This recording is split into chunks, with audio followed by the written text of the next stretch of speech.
जय हिंद मित्रों, welcome back to a new video.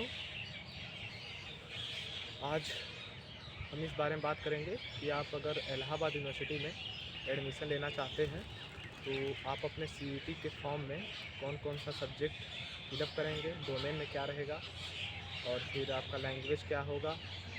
और जैसे कि आपका एक होता है जीएटी में, तो ऑल अबाउट जानेंगे हम इसके बारे में कि आप अगर इलाहाबाद यूनिवर्सिटी में एडमिशन लेना चाहते हैं तो आप किस तरह से एडमिशन ले सकते हैं। और जैसे कि अलग अलग यूनिवर्सिटीज़ हैं तो वो अपना अपना क्राइटेरिया उनका अलग अलग होता है कि आपको ये सब्जेक्ट चाहिए, इसको ये सब्जेक्ट चाहिए।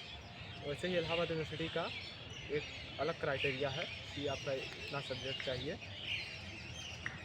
तो चलिए, सबसे पहले हम आपको ये बोलेंगे कि आप हमारे चैनल को सब्सक्राइब करिएगा और हमारे टेलीग्राम चैनल से जुड़ना न भूलें, क्योंकि टेलीग्राम पर ही ऐसा है कि आपको सारा इन्फॉर्मेशन दी जाती है, चाहे कोई पीडीएफ फॉर्मेट में हो या फिर कोई नोटिस हो एनटीए के द्वारा, इलाहाबाद यूनिवर्सिटी के द्वारा, चाहे किसी भी यूनिवर्सिटी के द्वारा, तो आपको वही टेलीग्राम पर ही सारी इन्फॉर्मेशन दी जाती है। तो आप लोग टेलीग्राम से जुड़ना ना भूलें।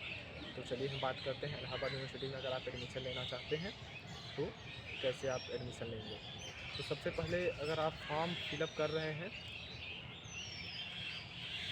तो उसमें आपको डोमेन होगा, जीएटी होगा, लैंग्वेज होगा।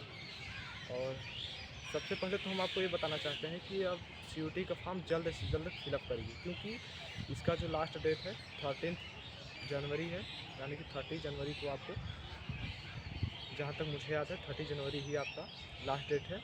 तो आप लोग फॉर्म को फिलअप करना न भूलें। और अगर आप सेंट्रल यूनिवर्सिटी में भी एडमिशन लेना, किसी भी सेंट्रल यूनिवर्सिटी में एडमिशन लेना चाहते हैं तो इस फॉर्म को आपको फिलअप करना कंपलसरी है, एग्ज़ाम देना कंपलसरी है।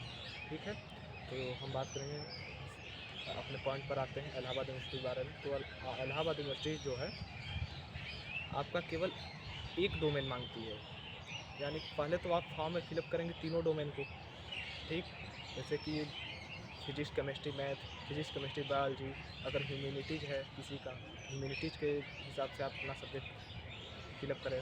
तो वही है आपका जो डोमेन अगर आप एग्ज़ाम देंगे उसमें, जिसमें आपका सबसे ज़्यादा नंबर आएगा, यानी चाहे फिजिक्स हो, केमिस्ट्री हो, बायोलॉजी हो, या फिजिक्स हो, केमिस्ट्री हो, मैथ्स हो, जिसमें आपका सबसे अधिक नंबर आएगा वो आपका काउंट किया जाएगा काउंसलिंग के टाइम।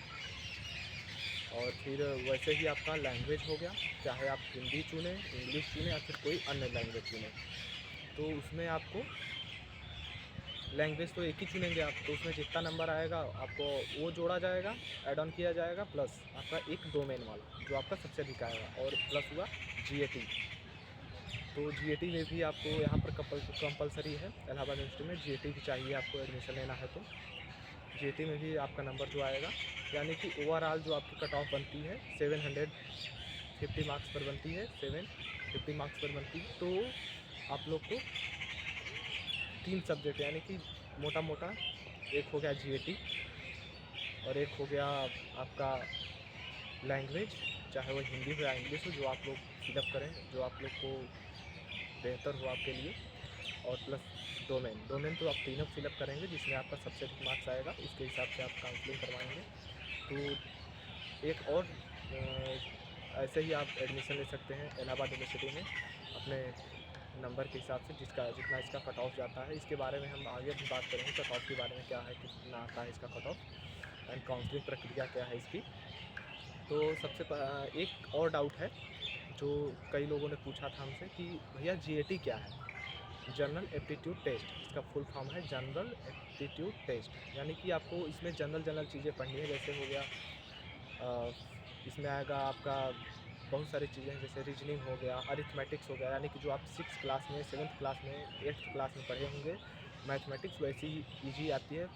फिर हिस्ट्री, पॉलिटी, जियोग्राफी, ये सब सारे सब्जेक्ट्स हैं, इसी में आते हैं आपके जीएटी, इसीलिए आपका जनरल एप्टीट्यूड टेस्ट इसका नाम रखा गया है। तो आप सबको ये भी सारी चीज़ें पढ़ना पड़े, चाहे आप मैथ बैकग्राउंड से हों, बायोलॉजी बैकग्राउंड से हों या फिर ह्यूमैनिटीज़ बैकग्राउंड से हों, तो आपको ये सारे सब्जेक्ट पढ़ना पड़ेगा, तभी आप जीएटी का एग्ज़ाम अच्छे से दे सकेंगे। क्योंकि जीएटी में यही सब होता है, फिजिक्स, केमिस्ट्री और sorry geography, history, polity, economics, यानी कि मोटा मोटा कहें तो जीएस में जितने भी सब्जेक्ट्स आते हैं आपको सब पढ़ना है इसमें जीएटी के लिए। तो फिर से आपको एक बार बताएंगे कि अगर आप इलाहाबाद यूनिवर्सिटी में एडमिशन लेना चाहते हैं तो आपको एक डोमेन, यानी कि पहले तो आप तीनों डोमेन भरेंगे, तो हम आपको बता देते हैं कि एक डोमेन लैंग्वेज और एक आपका जीएटी हो गया। तो आपको यह इसी नंबर पे आपको, यानी कि जितने जितने मार्क्स होगा उसी के हिसाब से आपका एडमिशन होगा। तो यही 3 सब्जेक्ट आपको पढ़ने हैं। तो ठीक है, मिलते हैं नेक्स्ट वीडियो में। अभी के लिए धन्यवाद। जय हिंद,